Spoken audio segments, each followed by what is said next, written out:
Hi friends, మళ్ళీ ఇంకో long వీడియోతో మళ్ళీ మీ ముందుకు వచ్చేసాను చాలా రోజులకి. ఏంటంటే ఇన్స్టెంట్గా కర్రీ చేసుకోవడం ఎలా ఫాస్ట్గా అనేది ఇదైతే మీకు చాలా యూస్ఫుల్ అవుతుంది. నేనైతే పొయ్యి మీద ప్యాన్ పెట్టేసుకున్నాను. అందులో ఆయిల్ వేసేసి పోపు దినుసులు వేసేసాను. ఉల్లిపాయలు పచ్చిమిరపకాయలు అన్నీ కట్ చేసి పెట్టుకున్నాను. అది ఉల్లిపాయలు పచ్చిమిరపకాయలు వేసినాక అది కొంచెం బ్రౌనిష్ కలర్లో రావాలి. వచ్చినాక ఈలోగా టమాటోస్ అన్నీ కట్ చేసుకొని పెట్టుకున్నాను సైడ్కి. అది బ్రౌనిష్ కలర్ వచ్చినాక అందులో మనం ఈ టమాటో పీసెస్ అనేది మనం వేసేసుకోవాలన్నమాట. సో అలా వేసుకున్నాక ఈ టమాటో పీసెస్ అనేది మనకి కొంచెం గట్టి గట్టిగా ఉంటాయి కదా.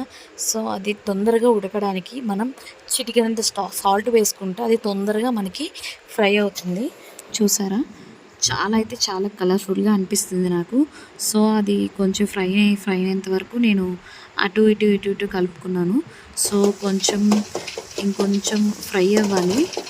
కొంచెం టమాటోస్ కొంచెం గట్టిగా ఉన్నాయన్నమాట. ఈలోగా మనం ఒక 5 మినిట్స్ అలా ఒక 2 మినిట్స్ అయినా సరిపోతుంది. దానిపైన మూత పెట్టేసి అలా ఉంచితే అది కొంచెం ఫ్రై అయిపోతుంది. కొంచెం ఇగురులా వస్తుంది అన్నమాట. చూసారా, జ్యూసీ టైపు ఇలా వస్తే అది వేగిపోయినట్టు. ఈలోగా మనం వేగిపోయిన తర్వాత మనం అందులో 2 or 3 గ్లాసెస్ వాటర్ వేయాలి. వేగిపోయినాక 2 or 3 గ్లాసెస్ వాటర్ వేయాలి. అంటే మన క్వాంటిటీ బట్టే మనం వాటర్ వేయాలి. నేనైతే 3 గ్లాసెస్ ఆఫ్ వాటర్ వేస్తున్నాను. చూడండి, చూసారా? Okay, 2 or 3 glasses of water, నేనైతే 3 గ్లాసెస్ ఆఫ్ వాటర్ వేసాను.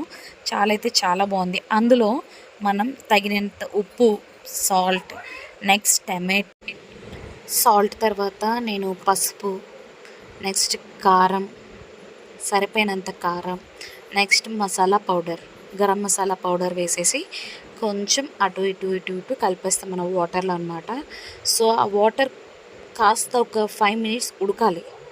ఉడికిన తర్వాత మనం దేంతో ఇన్స్టెంట్గా చేస్తున్నామని చెప్పాను కదా. సో అది నేను రెడీ చేసి పెట్టుకున్నాను. చూసారా, వాటర్ ఉడికింది. సో నేను దేంతో అది ఇన్స్టెంట్ ఏంటంటే పకోడీ అనమాట. సో పకోడీతో ఇన్స్టెంట్గా మనం కర్రీ చేసుకోవడం ఎలా అనేది అనమాట థీమ్. సో అది నేను రెడీ చేసి పెట్టుకున్నాను. సో చిన్న పీసెస్గా పకోడీ మనం ఆల్మోస్ట్ షాప్స్లో దొరుకుతుంది కదా, తెచ్చుకొని మనం ఈజీగా చేసుకోవచ్చు. సో అది కొంచెం వాటరు కొంచెం ఉడికినాక సో అది మనం పకోడీ పీసెస్ అనేది అందులో వేసేయాలి. చూడండి ఎంత మంచిగా ఉడుకుతుందో.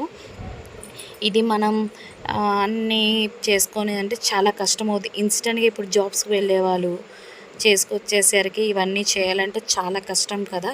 సో ఇన్స్టెంట్గా పకోడీ తెచ్చేసుకొని మనం ఇలా కర్రీ చేసుకొని తింటే చాలా పుల్లగా, నెక్స్ట్ స్పైసీగా అంటే చాలా బాగుంటుంది. సో నేను ఏమేమి కావాలో అన్నీ నేను మీకు చెప్పాను. ఒక్కసారి మీ ఇంట్లో ట్రై చేసి చూడండి. అలా ఇంకా మనం ఈజీ మెథడ్లో అయితే ఈజీగా ప్రిపేర్ చేసుకోవచ్చు. నాకైతే సూపర్ అనిపించింది. ఒక్కసారి చూడండి. నా కర్రీ అయితే రెడీ అయిపోయింది. నేను గిన్నెలో తీసి పెడుతున్నా, చూడండి. వావ్, తింటే చాలా బాగుంటుంది. మనం వేరేగా రసం ప్రిపేర్ చేయాల్సిన అవసరం లేదు. ఒక కర్రీతో అన్నం తినేయవచ్చు అన్నమాట. సో చూడండి, నాకైతే నువ్వు ఊరిపోతుంది, చెప్పవసరం లేదు. చాలా బాగుంది. చూసారా కలర్ఫుల్గా. సో మనం వేడి అన్నంలో ఈ కర్రీ వేసుకొని తింటే అయితే మాత్రం ఉంటుంది. సూపర్. నార్మల్ పకోడీ తిండి కన్నా ఇలా చేసుకొని తింటే చాలా బాగుంటుంది. ఇంకొన్ని వీడియోస్తో నా ఛానల్ సబ్స్క్రైబ్ చేసుకోండి.